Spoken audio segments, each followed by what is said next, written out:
ధన్వంతరి నమః. Dear friends, నా పేరు professor doctor T Venugopala Rao, Ojas ayurvedic centre, Chikkadpally, Hyderabad. Friends, ఈరోజు జుట్టు రాలడం అనే సమస్యకి అద్భుతమైన ఆయుర్వేద తైలము ఈరోజు మీరు చూస్తారు. ముఖ్యంగా జుట్టు రాలడం అనే సమస్య చిన్న పెద్ద ఆడ మగ అనే తేడా లేకుండా చాలా మందిలో ఈ మధ్యకాలంలో మనం చూస్తున్నాం. దానికి ఆహారానికి సంబంధించిన కారణాలు కావచ్చు, తర్వాత లైఫ్ స్టైల్కి సంబంధించిన కారణాలు కావచ్చు, ఏవైనా ఉండనియండి. తర్వాత న్యూట్రిషనల్ డెఫిషియన్సీకి సంబంధించిన కారణాలు ఏవైనా ఉండండి. దీంతో ఆందోళన మొదలవుతుంది. తర్వాత రకరకాల తైలాలు అంటే హెయిర్ ఆయిల్స్, హెయిర్కు సంబంధించిన న్యూట్రిషనల్ ప్రోడక్ట్స్, ఇవన్నీ కూడా ప్రయత్నాలు చేస్తూ ఉంటారు. కానీ కొంతమందిలో హెయిర్ ఫాల్ సమస్య అనేది తగ్గకుండా ఉంటుంది. సో ఇలాంటి సమస్యను మనం పరిష్కారం చేసుకోవడానికి ఆయుర్వేదంలో ఒక అద్భుతమైన తైలము, దాని పేరు ఆదిత్యపాక కేశ తైలం అంటారు. ఆదిత్యపాక కేశ తైలం. ఫ్రెండ్స్, దీని గురించి నేను వివరంగా చెప్తాను. దీంట్లో మీరు చేయాల్సింది ఏంటంటే, మీరు ఒక 4 రకాల మూలికలు మీరు తెచ్చుకోవాల్సి ఉంటుంది. దాంట్లో మొట్టమొదటిది జటామాంసి. దీన్ని మార్కెట్లో కూడా జటామాంసి అంటారు. ఆన్లైన్లో కూడా మీకు జటామాంసి పేరుగానే దొరుకుతుంది. ఇది ఒక చెట్టుకు సంబంధించిన మూలిక, చాలా సుగంధభరితంగా ఉంటుంది.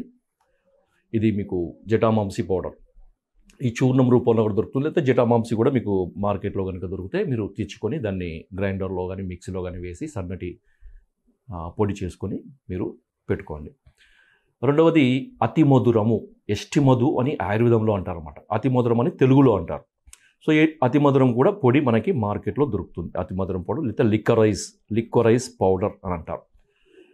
ఈ రెండు. తర్వాత మెంతులు, అందరికీ తెలిసిందే, మెంతుల గురించి చెప్పాల్సిన అవసరం లేదు. మెంతులు మనకు వంటల్లో ఉపయోగపడేది, మన వంట గదిలో ఉండేదే. ఈ మెంతులు కూడా మంచిగా గ్రైండర్లో వేసి పొడి చేసుకొని ఉంచుకోండి. తర్వాత నాలుగవది గంధ కచూరాలు అని మార్కెట్లో దొరుకుతాయి. కచూరాలు అని అంటారనమాట. గంధ కచూరాలు లేకపోతే కచూరాలు అంటారు. ఇవి కూడా మీకు మార్కెట్లో దొరుకుతాయి. అవి కూడా మంచి సుగంధభరితంగా ఉంటాయి అన్నమాట. అవి రూట్స్ అన్నమాట, ఒక చెట్టు యొక్క వేళ్ళు. మీకు చిన్న చిన్న వెడల్పాటి ముక్కల్లాగా మీకు దొరుకుతాయి. వాటిని కూడా తీసుకొచ్చి మీరు మిక్సీలో వేసి పొడి చేసుకొని పెట్టుకోండి. సో ఈ 4 మూలికలు రెడీ అయిన తర్వాత ఒక్కొక్క దాన్ని 50 గ్రాముల చొప్పున మీరు కొలుసుకోండి. ఈ జటామాంసి ఒక 50 గ్రాములు, తర్వాత అతిమధురము 50 గ్రాములు, మెంతుల పొడి ఒక 50 గ్రాములు, తర్వాత గంధ కచూరాల పొడి ఒక 50 గ్రాములు. వీటన్నిటినీ సమాన నిష్పత్తిలో కలిపేసి ఏం చేయాలంటే, ఒక 1/2 లీటరు కొబ్బరి నూనె తీసుకోండి. ఈ 1/2 లీటర్ కొబ్బరి నూనెలో ఇది కలపండి. కలిపిన తర్వాత దీంట్లో ముఖ్యమైన విషయం ఏంటంటే, దీన్ని మనము పొయ్యి మీద కానీ మంట మీద కానీ వేడి చేయకూడదు. దీనికి ఆయుర్వేదంలో మనకి చెప్పిన పద్ధతి ఏంటంటే, మీరు ఈ తైలంలో ఈ పొడులన్నీ వేసిన తర్వాత ఒక పెద్ద గాజు బాటిల్ తీసుకోండి, గాజు సీసా తీసుకోండి, లేకపోతే గాజు వెడల్పాటి ఏదైనా గ్లాస్ కంటైనర్ తీసుకొని దాన్ని ఎండలో పెట్టాలన్నమాట. చూడండి మీరు డియర్ ఫ్రెండ్స్, ఇప్పుడు మనకు మంచి ఎండలుండే ఎండాకాలం కదా, ఏప్రిల్ మే.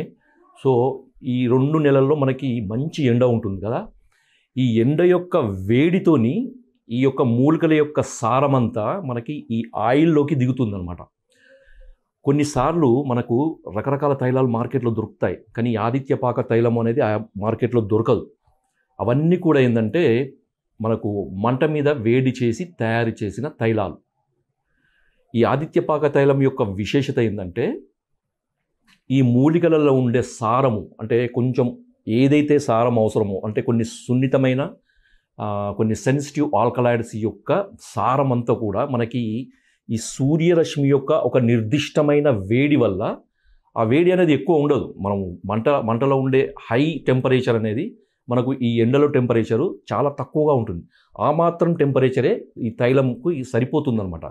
ఎందుకంటే ఆ మాత్రం ఉష్ణోగ్రతకే మూలికలలో ఉండే సారం అనేది ఈ కొబ్బరి నూనెలోకి వస్తుంది. అంతకంటే ఎక్కువ వేడి అంటే మనము మంట మీద కనుక వేడి చేసి తయారు చేస్తే దానికి అవసరమైన ఎసెన్షియల్ కొన్ని సూక్ష్మమైన సున్నితమైన ఆల్కలైడ్స్ అనేవి ఎగిరిపోతాయి అన్నమాట. ఆదిత్యపాక తైలం యొక్క విశేషత ఏంటంటే, దాంట్లో ఉండే ఈ హెయిర్ ఫాల్కు సంబంధించిన కొన్ని రకాల ఔషధ గుణాలు అనేవి తొందరగా మనకి ఈ తైలంలోకి వస్తాయన్నమాట. అయితే తైలాన్ని మనము ఎండలో పెట్టినప్పుడు జాగ్రత్త తీసుకోవాలి. ఒకటి ఏంటంటే దుమ్ము పడకుండా చూసుకోవాలి. తర్వాత దీన్ని 7 రోజులు కంటిన్యూస్గా ఎండలోనే ఉంచాలన్నమాట. సో దానికి మీరు సరైన జాగ్రత్తలు తీసుకోండి. ఏదైనా పురుగు పుట్ర పడకుండా, లేదంటే దుమ్ము ధూళి అలాంటివి పడకుండా మీరు ఒక గాజు పాత్రలో తీసుకుంటారు కదా, ఆ గాజు పాత్ర మీద ఇంకొక గాజు ఏదైనా పెట్టేసేయండి గ్లాస్.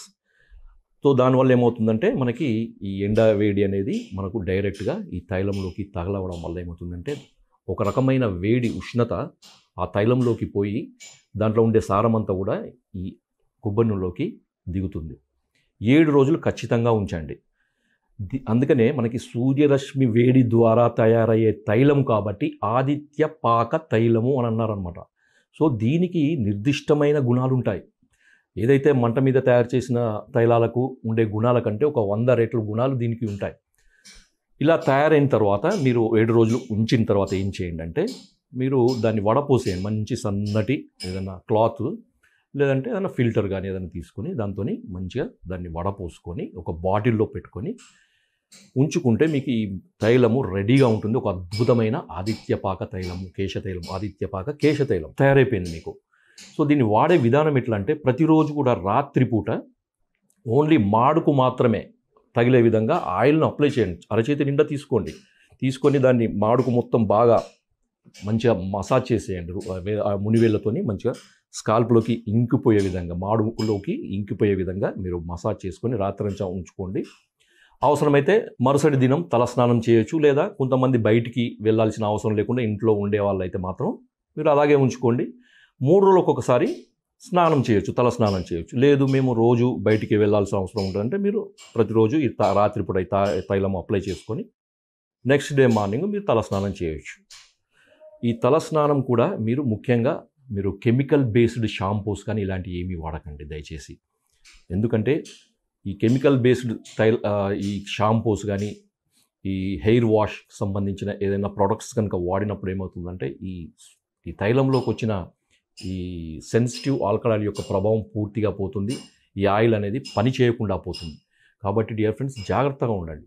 సో ఈ హెయిర్ వాష్ కొరకు మీరు ఏం చేయాలంటే మీరు కుంకుడుకాయ, మీరు తల స్నానానికి వాడతారు కదా కుంకుడుకాయ లేకపోతే శీకాకాయ, వాటితోని మీరు తల శుభ్రం చేసుకోండి. శుభ్రం చేసుకున్న తర్వాత తల ఆరిన తర్వాత ఇంకొకటి ఏం చేయాలంటే గుగ్గిళ్ళ ధూపం, గుగ్గులు ధూపం అంటారు, మహిషాక్షి గుగ్గులు అంటారు కదా, చాలామందికి తెలుసు. ధూపం వేస్తారు ఇంట్లో దేవుళ్ళకి, లేకపోతే పూజలలో, లేకపోతే గుళ్ళల్లో ధూపం వేస్తారు. సో ఒకప్పుడు ఈ ప్రక్రియ ఉండేదన్నమాట. అంటే కేశ ధూపం అంటారు. సో ఈ బొగ్గుల మీద ఈ మహిషాక్షి గుగ్గులం వేసి ఆ పొగ ఈ తలకి లేదా ఈ జుట్టంతా స్ప్రెడ్ అయ్యే విధంగా ఒక 10 నిమిషాల పాటు మీరు ఈ ధూపం పట్టించండి ఆ వెంట్రుకలకి. పట్టించిన తర్వాత మీరు మామూలుగా మీరు జుట్టు దువ్వుకోవడం, జుట్టు అల్లుకోవడం చేసుకోవచ్చు. డియర్ ఫ్రెండ్స్, ఇది ఒక అద్భుతమైన ఆయుర్వేద యోగము. ఇది పురాతన మహర్షులు మనకి అందించిన ఒక అద్భుతమైన తైలము. దీన్ని భైషజ్య రత్నావళి, యోగరత్నాకరం లాంటి గ్రంథాలలో మన మహర్షులు మనకు వివరించడం జరిగింది. ఆదిత్యపాక తైలంలో ఇంకా వాడే ఇతర మూలికలు ఉన్నాయి. కొన్ని దొరుకుతాయి, కొన్ని దొరకవు. కాబట్టి సింపుల్గా దొరికే మనకు ఈ మూలికలతోని మనం ఈ తైలం తయారు చేసుకోవచ్చు. క్రమక్రమంగా మీరు వాడుతూ ఉంటే ఏంటంటే ఒక 3 నుంచి 6 వారాల్లో మీకు ముందుగా హెయిర్ ఫాల్ అనేది ఖచ్చితంగా తగ్గుతుంది. 100%, 100% హెయిర్ ఫాల్ అనేది తగ్గిపోతుంది. తర్వాత కొత్త హెయిర్ కూడా వస్తుందన్నమాట. రీగ్రోత్, హెయిర్ రీగ్రోత్ అంటారు కదా, రీగ్రోత్ కూడా అంటారు. జుట్టు కూడా చాలా సాఫ్ట్గా, బల్కీగా తయారవుతుంది. తర్వాత మీ జుట్టు సంరక్షణ అనేది అద్భుతంగా ఉంటుంది. జై ఆయుర్వేద.